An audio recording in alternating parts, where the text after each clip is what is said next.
the executive summary of the latest Article 4 IMF consultation report with Nigeria, which was released late yesterday evening. And this morning, the Central Bank of Nigeria releases the first financial system stability report for the new year 2018. This is the first report. So this has been put together, and this is the first television interview by a top central bank official to put these issues and the numbers into perspectives for us as we begin to see how all of these are coming together in the news from late yesterday evening. So this is the morning after with these reports coming through. Dr. Hassan Mahmood, who is the acting director in charge of financial policy and regulation at the Central Bank, is live here in Lagos at China's global headquarters. Let's continue these conversations around the policy framework and what the IMF suggested here. Quite a number, and that's where you were touching on just before the break about how monetary policy. The IMF is recommending a few things. They want more transparency in the monetary policy. They're asking if we have more tools to manage the issues within the broader economy, and asking the central bank to stop these direct interventions in the power sector, in the energy sector, or in the agriculture and other areas as well. Yep. So let's start from where you stopped about the monetary policy and regulations that were currently in place that supports the fiscal side of things. Yeah, you know, the monetary policy serves both the domestic economy and the attraction of foreign capital. If you're going to attract foreign capital, you have to have real positive interest rates. The monetary policy rate fits into, these are the risk-free rate. It's a premium on that rate that determines the lending rates and the other domestic rates you have.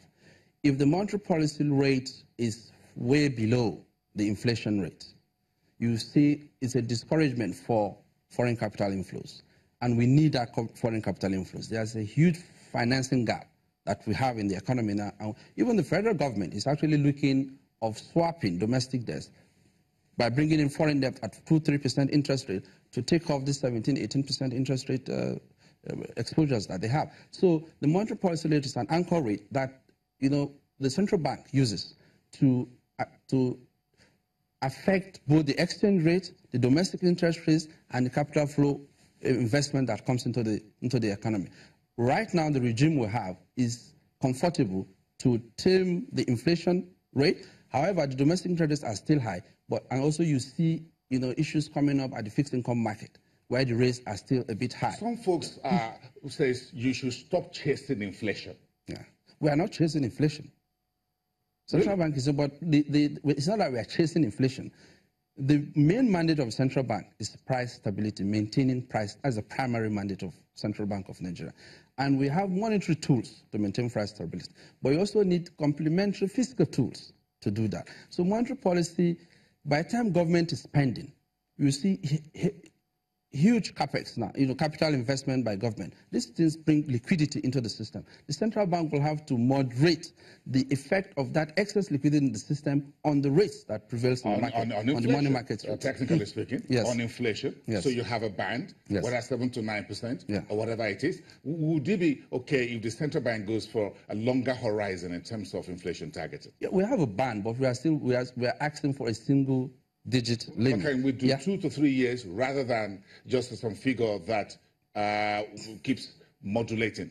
It's not modulating. It's been trending downward gradually. We have a dip in the inflation rate, which was due to the global financial crisis or global economic meltdown that happened prior to this period. It's also due to other factors, including commodity prices, the oil prices that affected the economy. So rates were going up because production level went low. It's a supply-side thing. We have supply-side rigidities in the economy. So the few goods that are in the economy are being chased by a lot of money. So that is coming from the economy, coming from the real sectors of the economy. So the central bank, and that's a structural problem. So the Central Bank of Nigeria needs to moderate that inflation, that peak in the inflation rate. Don't forget that we don't determine the prices of food. We don't determine the weather conditions that affect the price of, or the crisis in the Middle East that affected food production. Now, the IMF, some directors, according to this report, are now asking the central bank to consider higher monetary policy rates. Yeah. At a time when everyone thought that we'll be doing some easing in 2018. Yeah. Would you listen to the IMF? Well, of course, we will listen to the IMF, but the Central Bank of Nigeria also have their Monetary Policy Committee, where you have the governor and his deputy governors and members of the Monetary Policy Committee appraises development in the economy, particularly domestic, and also the influences of external development to the economy and the implications of that on the banking sector, including as well as the financial system.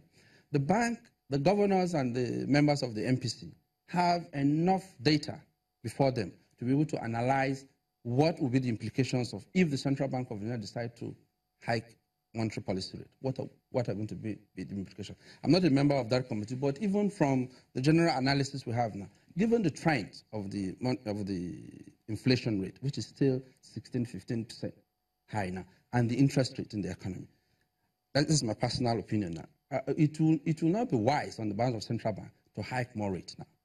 But like I said, the committee is not a decision that is just taken by the governor.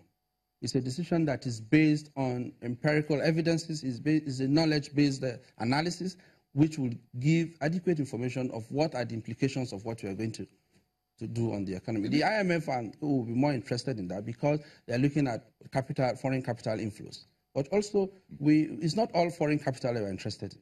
We're not interested in hot money. We want capital inflow, but not for trading in the market. We want capital that will come in as FDIs, that will stay in the economy, that will propel additional productions in the economy. So the monetary policy, as far as interest rate is concerned, is also key to have these foreign inflows and generate domestic production. Yes. And ginger it. Yes. Yes. Yes. So what rate are we looking at? What is the word in the corridor of the central bank about what rate are we looking at in 2018? Because folks believe that we've chased this for so long, we need to bring in the sickle. You see, the paradox, or we say the three musketeers, the interest rate, the inflation rate, and the FX rate. It is known in the literature that you can't hold the three of them. You have to allow one to go. We've seen in studies in the country now that the pass-through effect from FX to inflation is high. Yeah, because you see development, even people that are selling yam will say dollar rate is gone up, even though everything that concerns the yam is domestically produced. But however, since he's going to be paying for other things, services, that are going to be influenced by this change in prices. So that pass-through effect is important in determining the adjustment you do in that sector. So, and they are country-specific. In some other countries, the pass-through is not from there, it's from government spending. Some is